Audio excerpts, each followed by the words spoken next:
प्रकल्प सडायला आले, मात्र जलजीवन मिशनचं काम अजून पूर्ण झालेलं नाही। 4 वर्ष झाले जलजीवन मिशनचं उद्घाटन झालं, 1,80,00,000चं इस्टिमेट तयार केलं बघा मित्र। 4 वर्ष झाले पाईप रोड मध्ये दाबून टाकले, अजून काम झालं नाही। कुठं काम अडकलाय, कुठं घोडा पेंट खाताय का? 4-4 वर्ष एका जलजीवन मिशनच्या कामाला लागताय।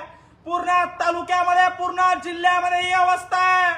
आणि माझ्या गावाची अवस्था सांगण्यासाठी माझ्या गावाच्या लेडीजच्या माध्यमातून, महिलांच्या माध्यमातून सीओ विकास मीना आहे त्यांच्यापर्यंत माझ्या गावातील महिलांचा कांत पोहोचावा। मुख्यमंत्री देवेंद्र फडणवीस, तुम्ही म्हणता लाडकी बहीण आहे, तुमच्या लाडक्या बहिणीला जलजीवन मिशन मध्ये पाणी प्यायला अजून मिळत नाहीये। 4-4 वर्ष झाले अधिकारी लक्ष देईना, टक्केवारी घेतली का काय असं वाटायला लागलंय।